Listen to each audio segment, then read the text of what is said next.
Hello, Erica here, and today I want to talk about what happens when you just don't get a book.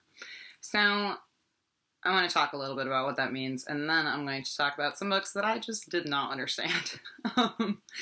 So, when I say, you just didn't get a book, I mean either, stylistically or content-wise, a book kind of went over your head. And I think as readers and as people who really strive to educate ourselves and to be aware of what's going on in the literary world and in the world around us, it's really hard for us, it's really hard for me to admit that I just didn't understand a book, especially in cases where that book is very widely loved or respected, classics, things like that people have been reading for generations. It can be hard to sit down and admit that you didn't get it. But I also want to talk about how that's okay. It's okay to not understand a book. If we were all able to understand everything that's ever been written, what would the point of really reading be then? I personally read to expand my worldview and to grow and to learn new things and to build empathy for those around me. And if I knew right away, picking up a book, that I was going to understand every word of it and I was going to be able to dig into its deeper themes and uncover all of its hidden secrets, that would take the pleasure out of reading for me. It'd be too easy. I personally read sometimes, not all the time, but most of the books I pick up, I read to challenge myself and challenge my worldview. So, I just want to say that it's okay if you don't understand a book. And there's nothing to feel ashamed of then. I think that not understanding a book can actually help you grow even more, because it can push you to kind of acknowledge the gaps in your education, or maybe some topics that you were ignorant about before, and it can help you better yourself and grow, which I still think is what reading is all about. Also, it's just really fun. So there are books that I read in the past where I maybe didn't know enough about the history or the time period it was written in, or the political situation that it was set in, or maybe even I didn't know enough about the author and his or her background. And I would like to talk about a few of those. I'm not going to have much to say because they're books that I really just didn't get, but I thought this would be a fun video to do. So, the first one I have is Fyodor Dostoevsky's The Brothers Karamazov. Alright, so I read this book a few years ago, probably in 2013 or so, and I really like Russian literature, and I loved Anna Karenina. I've loved Tolstoy's short stories. I've read some other short works by Dostoevsky. I love those too. This one, whoosh, there's a lot of metaphysical stuff going on here. There is a lot of there are a lot of religious themes and political themes that went over my head. I'm not very educated on the history of Russia. Perhaps I should talk to Olive from a book Olive about this some more. I'm sure she can point me in the right direction of some books I need to read. But I didn't get it. I could kind of follow the main storyline, but I knew the whole time that I was reading it that I was missing the bigger picture. This book is not about the plot. And someday I would like to revisit it. I would like to educate myself and kind of sit down with it with a more critical lens, but right now I'm okay admitting defeat. I finished it. I enjoyed it. I didn't even hate it. I just know that I did not understand everything that was going on in this book.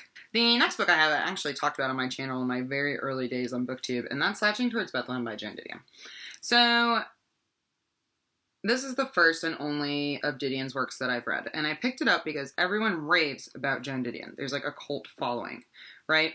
And I thought that this would be a good place to start. It sounded fascinating.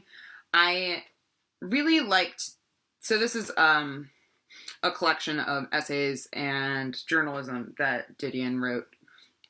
I'm not sure what the time period on it is, but between 1961 and 1968. So I really liked the personal essays in here. I like the personal bits.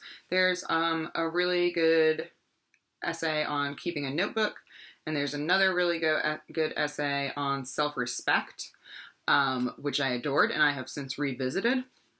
The rest of this book, though, whoosh, once again, I am not culturally aware enough to understand everything Didion's talking about in her more journalistic pieces. I was not around in the 60s, obviously, and also it's not a time period that I'm particularly fond of or have, studied in depth or anything. So, again, this is the kind of book that kind of illustrates where the gaps in my education have been and kind of pushes me to learn more. I do not think I'll ever revisit those essays, but I might someday. For now, I have broken up with Joan Didion, and maybe someday soon I'll return to her, but not right now. Next, I have a couple of books that I read last year. The first one is Mr. Fox by Helen Oyeyemi, and this might come as a surprise to some people. A lot of people loved this book. A lot. Like, a lot. I didn't. Here's the problem.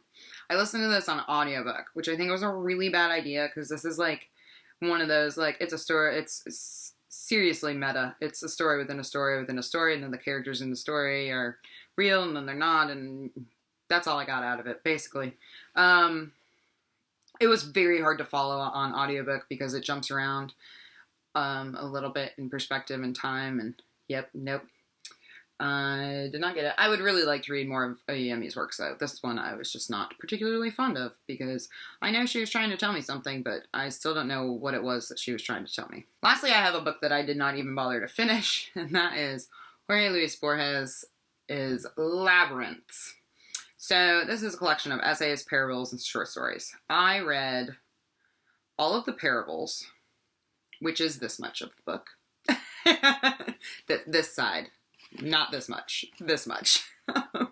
I tried to read some of the short stories and some of the essays, and I would fall asleep like 3 paragraphs in.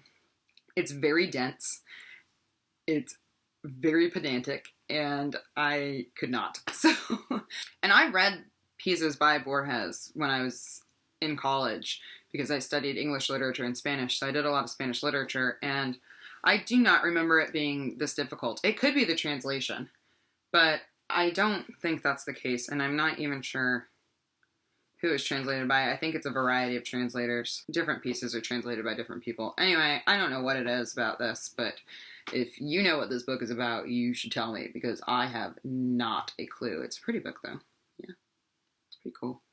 Anyway, I am definitely going to try to read this again in the future, but not anytime soon. So that is all I have to say today. If there are any books that you just did not get and you would like to share those dirty little secrets with me in the comments, that would be awesome. I'd love to hear it. And just to remind you that it's okay not to understand a book, because there would be no point in reading if you were just going to instantly understand everything you ever picked up. And that's all I have. I'll see you all next time. Bye.